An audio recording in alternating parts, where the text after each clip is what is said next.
What's going on, YouTube? Today I bring you my wide receiver rankings for the 2023 NFL Draft.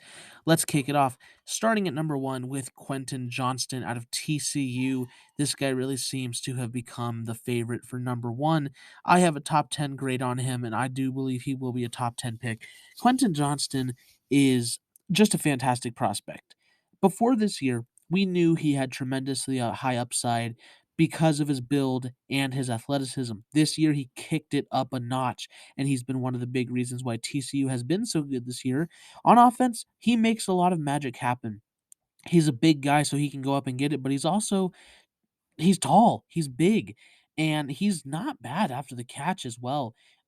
This guy, I mean, I don't want to make any too outlandish claims, but he looks really, really good, and he could absolutely be one of the next best receivers in the NFL.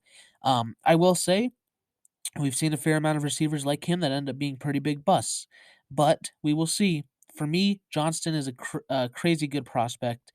As long as he's not going to some awful team, I think he'll be a pretty good player at the next level. Number two, going to be Jordan Davis, USC. He was my number one to kick off the year. I was a big fan of him last year with Pittsburgh, and he was really good this year up until he got hurt.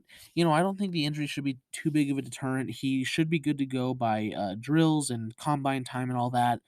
So I don't think his stock will be affected all by that. But I just see a lot of shades of almost like a Cooper Cup in this guy. He's not phenomenal at any one thing, but he's just a smart player that's good at everything, and I think he's great in the slot. Again, I think best used as a Cooper Cup type player, but he's really good at what he does. And clearly, a Cooper Cup type player can be pretty dang good given the right system and role. So, yeah, I think given the right role, Jordan Addison, like his teammate Drake London, I think had a specific fit. I think Jordan Addison does as well. But if he gets that fit, I think he can be a really good receiver at the next level. Number three, going to be Jackson Smith-Njigba out of Ohio State. Even though he's number three in this class, still a very, very good prospect. This wide receiver class is very top heavy. There's some really good prospects here at the top, and Jackson Smith-Njigba being one of them. Good frame, definitely good frame. Here's the thing with Njigba, like he was a lot of everybody's one before the season, and I can understand that, but at the same time he's not quite the route runner that we've seen in the past with the guys like Olave and Wilson, which is crazy to say because everybody was like, this guy's probably the best out of those three. And honestly, I don't think so. I think he's probably um given the last 2 years, I think he's probably the worst Ohio State receiver of these 5 guys, and that's crazy to say because, again, he's still my wide receiver 3. He is still, he's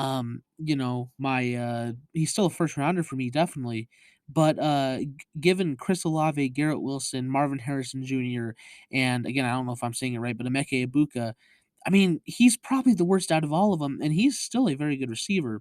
So, I mean, that says a lot about how Ohio State receivers, of course. But Najigba, I don't think he's a great outside receiver. He just doesn't have the route running of the previous guys. He's not got, the catch radius that some of these other Ohio State receivers have. So I just think compared to the rest of them, he's on a lower level. But Garrett Wilson and Chris Olave have been very good this year. Marvin Harrison looks to be fantastic. So you don't have to be as good as those guys to be a good receiver at the next level. And he can certainly outperform them. It's not a for sure. Number four, going to be Rome. And now I don't know exactly how you pronounce this guy's name. It could be Rome, it could be Rome Oduns. I'm going to say Rome Oduns out of Washington. And I've known about this guy for a while, never really looked into him. Ian Cummings kind of brought him up, said he was really good. Went and looked, and yeah, he's really good. I don't know if this guy is going to be a first rounder, but I like him as much as one. He's young, he's talented, he's athletic, he's got a good build. I mean, honestly, I think if Quentin Johnson hadn't been so good this year, I think this would be the high upside guy everybody would be talking about. Again, just bringing together that frame, but also that athleticism he brings, and that I think he has been really good for Washington this year. That he does just naturally have better route running, and better hands than a lot of the guys in this class. I think he should be getting a lot more praise than he is right now. Don't see anyone talking about him, and I think this could be, someone that kind of rises up during the draft season. But I'm a big fan of him. Odunze, however you say it, I like him a lot. Number 5 gonna be A.T. Perry out of Wake Forest, another guy that I just there's a lot again, like I said, very top-heavy class. I'm really a big fan of these, top 5 guys, and there's still definitely a lot of receivers after that that I do like, but, I'd say these top 5 guys are guys that I really, really do enjoy watching that I think that will be good receivers at the next level. A.T. Perry, again, once again, good frame. He's not as athletic as the other guys, but he is still athletic. He's at 5 for a reason, right? Out of the top 4 guys we talked about, I'd say his route running is probably the worst of them, but, he definitely knows how to use his frame, and he's good after the run. He's not just a one-dimensional, jump ball guy. He is good after the run, could be a better route runner, but, he does what he does well, and there's definitely upside for him there. So A.T. Perry, I like. He's my number 5 receiver. Number 6, gonna be Zay Flowers out of Boston College. Yeah, Zay Flowers, very good prospect. He's very fast, and he's basically the entirety of Boston College's offense right now. Um, he just does so much work for them, but, I mean, he does it for a reason, right? He's a very talented guy. Again, I think compared to the rest of this class, he's not, the route runner of some of these other guys. He's not, this crazy receiver, but certainly upside here with Zay Flowers. I very much think he can be a starting receiver with Pro Bowl upside. Fast guy, knows how to use his speed. He's got solid hands. Doesn't drop a lot. Um, yeah, no, I like Zay Flowers. I think he's one of the talented guys in this class. Kind of the speed threat you look for. So I think he's good here for number 6. Number 7 going to be Xavier Hutchinson out of Iowa State, and I said Iowa, right? Yeah, Iowa State. And you know, bigger guy, 6'3", 205. I think he plays faster than it. I don't think he plays like he's 6'3", 205, which is what I enjoy, right? Because he has that height advantage, obviously, but I feel like he plays way faster than his frame is, which is good. Always a good thing. Solid hands, right? Doesn't drop much.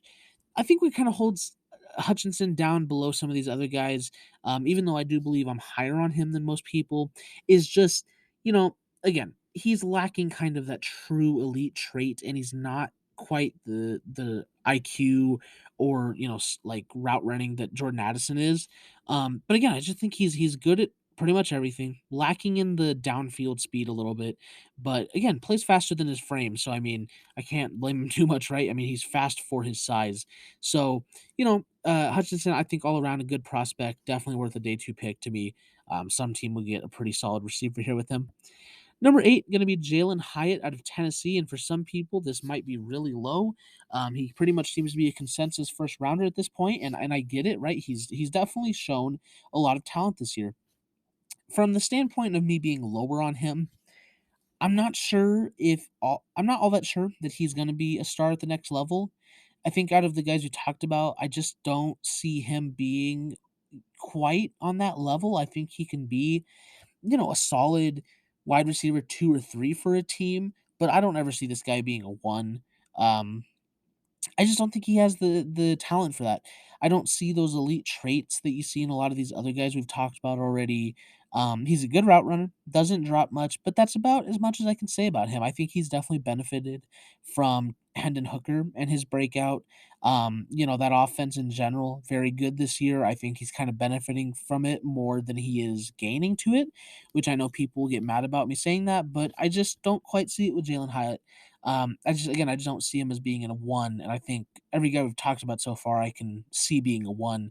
So Hyatt, I do like, right? Still a day 2 grade for me, but I'm not quite as high on him as everybody else is. Number 9, gonna be Josh Downs from North Carolina. And Josh Downs, again, I'm not quite sure where I land on him, but I'm pretty sure I'm higher on him than some. I might be lower because there is a group out there that does really like Josh Downs. But I think he's a solid receiver. Again, will he be a 1? No, that's kind of where you hit at this point where it's like, you're not going to get a number 1 receiver, but you can get very quality, 2 and 3 guys. Josh Downs, I think, brings a nice, combo of speed, but also a decent route runner. Um Obviously, not quite on par with some of the guys above him. However, just all around a solid player. He's played with some good quarterbacks there at UNC. Sam Howell, now Drake May. You know, I don't think he's I don't think either of those quarterbacks really like made his play better than it actually is. I think what we're seeing from is what we're going to see in the NFL. Not quite to that degree, obviously, but I think he'll be a very solid 2 or 3 for a team, though. Again, the speed, it's all very well, but I'd take some other guys above him. And then number 10, rounding out our list, is going to be Tank Dell from Houston. And while I do like him more than some of the guys we've already talked about, the size is an issue. It really is. I mean, he's not shown that it is at college. I mean, like, he hasn't had a bad injury history as far as I know. Probably should go look at that. But as far as I know, he hasn't really had to deal with too many injuries. He plays with decent physicality for his size. Not great, but decent. But I just think, being the size he is, if he were to bulk up some, then great. He would definitely move up this list. I really like Tank Dell. Great after the catch. Not as fast as you'd like, but he's still decently speedy. But I think really it just comes from the route running, what he's able to do after the catch for me. It's just the size concerns me. 165, that's very small. Devontae Smith, that was a big concern, and he hasn't really had any issues so far, but it's just so rare for those smaller guys to stay healthy that it's kind of something that scares me a little bit. So I still really like him, would take him, third or fourth round. But I think if he bulked up a little bit, he would move up into that day two conversation because I do like him. And I don't think bulking up would affect his game all that much. So yeah, I mean, if he would do that, he'd move up. But I do still like him. So some guys that didn't quite make the list here. Trying to get my list up of. Well, you can get a nice look at my backgrounds there, stock backgrounds that I use for these. Getting a quick look at the rest of my guys. 11, Marvin Mims Jr. didn't quite make the cut. 12, Parker Washington. I'm starting to get a bit higher on him, though. We'll see what happens with him. Justin Shorter, high upside. Not so sure about him. Charlie Jones, want to see some more stuff from him. And then Kayshon Boutte, who I know a lot of people are probably screaming where he's at. I'm not very high on him. Never was, to be honest. I mean, he was still a top 5 guy, but then this year he's just not been very impressive. But that is going to round out my top 10, I guess top 15 technically. Receivers for the 23 draft, kind of midway through here the season, over midway now. If you want to subscribe for more draft content, possibly other content, but I'm going to try to focus a lot on draft going forward.